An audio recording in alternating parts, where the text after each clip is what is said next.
Hozir hamma guruh a'zolarining shaxsiy egosi kuchliroq. Yana qayta birlashganimizda bu narsa nimalarnidir o'zgartirishi mumkin deb o'ylagandim. Lekin biz aksincha bir-birimizni to'ldirib, yanada yaxshiroq albom yaratdik. Shuning uchun ishimiz avvalgidan ko'ra mukammalroq chiqqanini his qilyapman.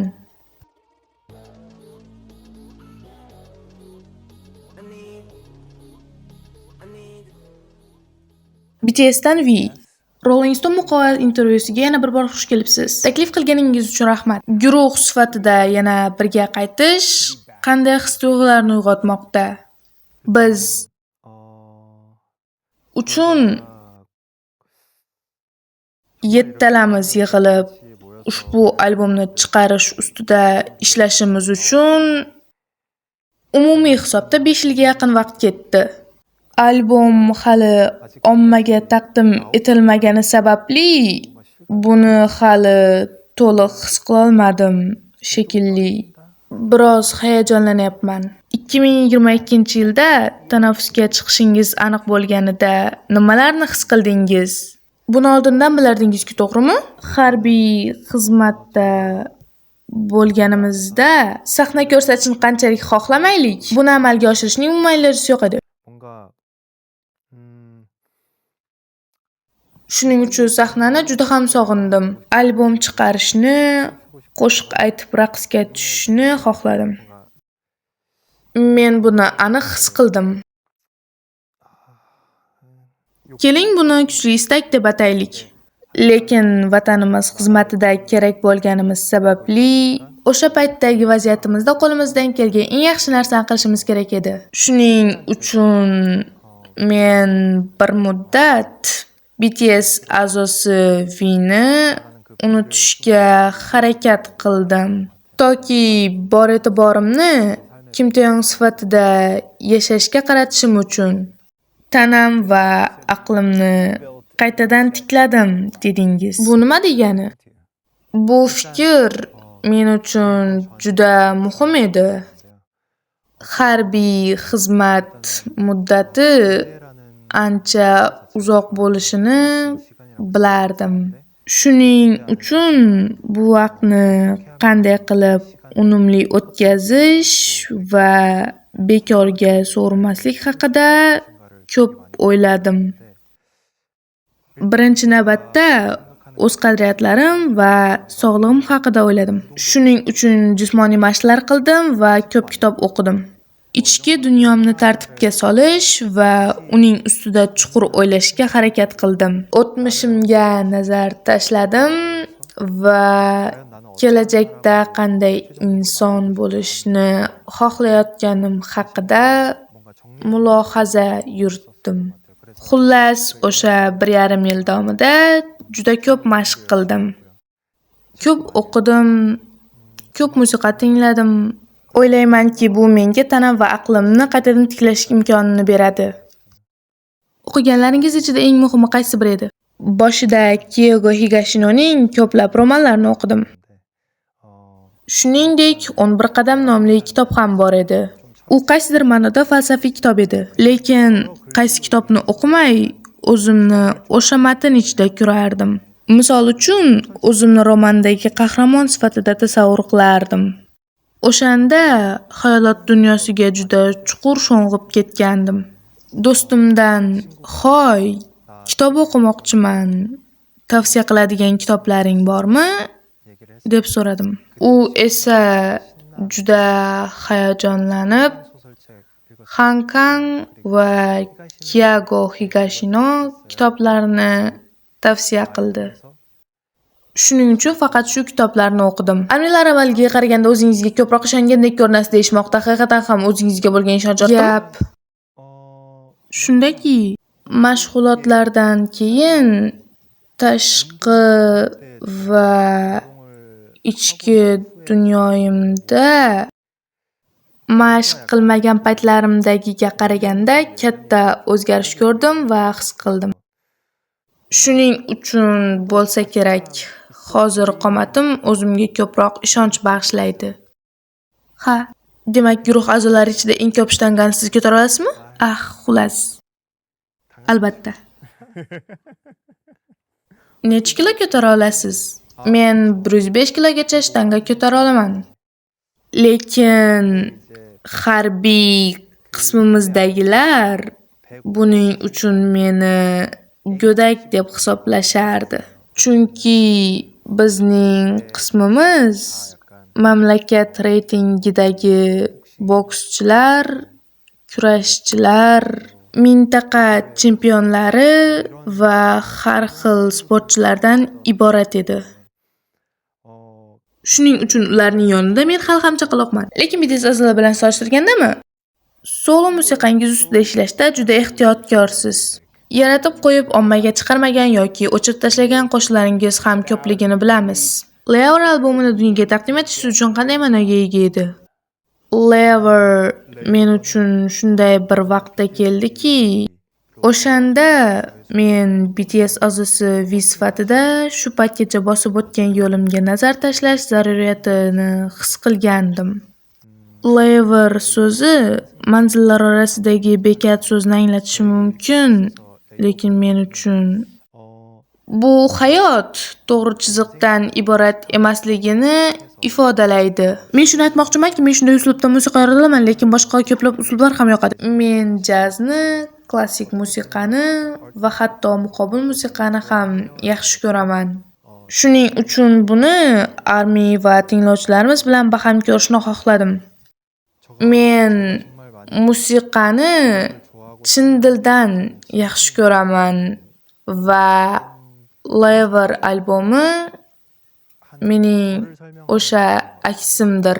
Agar Lever chiqmaganda o'ylaymanki, V san'atkor sifatida faqat keskin raqqos va xonanda sifatida qolib ketgan.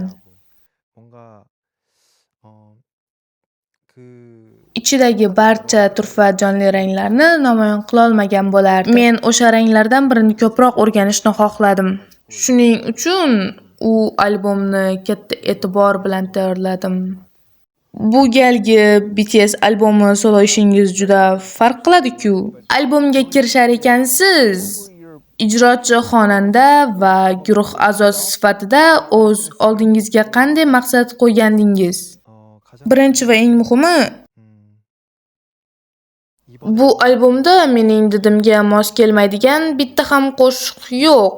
Har bir musiqa mening uslubimda va men yaratishni xohlagan musiqadir. O'ylaymanki, bu janr nuqtai nazaridan men intilgan yana bir boshqa rang edi. Shuning uchun bu albomni yaratishda borimni berdim va unda juda ko'p mehr bor. Bu Arirang albomini nazarda tutyapman. Ushbu albomda o'z partiyangiz bo'ladimi yoki boshqa a'zolarnikimi alohida yoqtirgan lahzangiz bormi? Biz juda ko'p qo'shiqlar ustida ishlaganimiz sababli o'zimga yoqqan, lekin albomga tanlanmagan qo'shiqlar ham talaygina edi. Va albatta, albomga kiritilgan qo'shiqlar ichida ham sevimli ijrolarim bor edi. Lekin hamma narsadan ham ko'ra sahnaga qaytishni intiqlik bilan kutyapman. Chunki biz sahna ko'rsatganimizda sevimli qo'shiqlarim doim o'zgarib turadi. Qo'shiq haqiqatan ham meniki ekanligini chin dildan didimga mosligini aniq bilishim uchun uni sahnada ijro etishim kerak. 7 kishidan iborat guruh bo'lganingiz sababli har biringizga tegishli qismlar cheklangan bo'ladi. Sizda ham muammolik uyg'ongan paytlar bo'ladimi?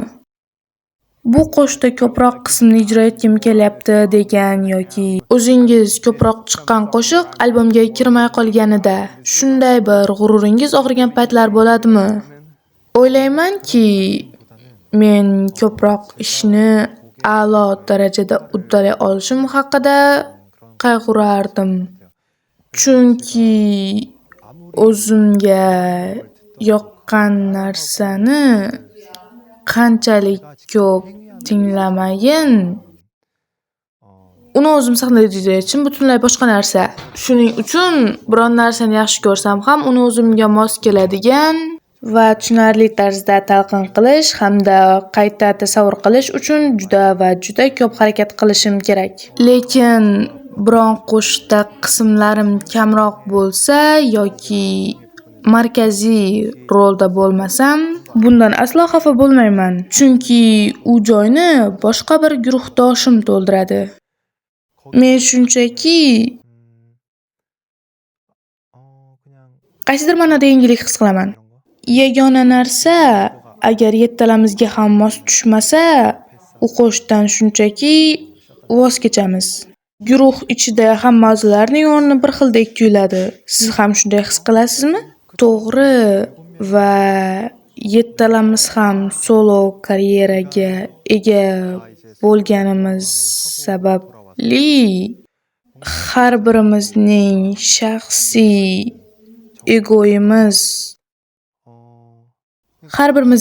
egoimiz hozir kuchliroq. Yana birlashganimizda bu narsa nimalarnidir o'zgartirishi mumkin deb o'ylagandim. Lekin biz aksincha bir-birimizni to'ldirib, yanada yaxshiroq albom yaratdik. Shuning uchun ishimiz avvalgidan ko'ra mukammalroq chiqqanini his qilyapman. Sizda solo pop yulduz bo'lish istagi umuman yo'q desak to'g'ri bo'ladimi? Xo'sh, agar menda zarracha istak bo'lmaganda ijod qilishni to'xtatishim kerak emasmidi? Menimcha, bu boshqacharoq yo'nalish. Hozir aytmoqchi bo'lganim shuki, yettalamiz ham solo ijod qilib, shaxsiy egoimizni kuchaytirganimiz sababli birga ishlash uchun qaytganimizda har kimning o'z fikri ancha qat'iy bo'ladi deb o'ylagandim. Lekin ajablanarlisi, barcha a'zolar juda ham ochiq ko'ngillik bilan kelishdi va xarakter jihatdan ancha ulg'ayishibdi. Ushbu albom ustida ishlash jarayonida ulardan juda ko'p narsa o'rgandim va ularning bosib o'tgan yo'llarini kuzatib, o'zim uchun ko'p narsa oldim. Haqiqatan ham ko'p narsa o'rgandim. Shuning uchun navbatdagi solo albomimni yaratish vaqti kelganda, har bir a'zoning eng kuchli jihatlarini o'zimga singdirishni rejalashtiryapman. Menga jaz musiqiy muhit ham yoqadi. Uint rahat kabi qo'shiqlar ham haqiqatda go'zal deb o'ylayman. Musiqiy chartlarni nishonga olgan pop solo albom ham yaratishingiz mumkinmi? Ha, bu ham men yaxshi ko'radigan va intilib kelayotgan musiqiy uslublardan biri. Shuning uchun albatta, bu qachon bo'lishini bilmayman, lekin kun kelib bu men sinab ko'rishim shart bo'lgan va jon deb sinab ko'radigan janr. Men shunday deb o'ylayman. Qiziqarli, armiylar sizning aktyorligingizni juda yaxshi ko'rishadi. Ular sizni o'lmaydigan rolda ko'rishni xohlashayotganini aytishgandi. Kelajakda yana aktyorlik qilib, oxirigacha omon qoladigan qahramon rolini ijro etish niyatingiz bormi? O'ylaymanki, aktyorlikdagi fikrlash tarzim musiqamdagi bilan bir xil. Aktyorlik qilganingda maqsaddan biri hayotda boshdan kechira olmaydigan turli xil rollarni sinab ko'rish. Shunday emasmi? Xuddi shu singari men ham o'zimni musiqaning faqat bitta janri bilan cheklab qo'ymoqchi emasman. Men chin dildan yaxshi ko'radigan har bir janrni his qilib ko'rishni xohlayman. Va kun kelib imkoniyat bo'lsa, o'zim sinab ko'rishni xohlagan ko'plab turli xil rollarda o'ynay olaman deb umid qilaman. Armiylarga tavsiya qilmoqchi bo'lgan faqat bitta jaz ijrochini aytib bering. Ular juda ko'p. Etta James, Atlas. Kelganingiz uchun rahmat. Sizni yana ko'rganimdan xursandman. Rahmat.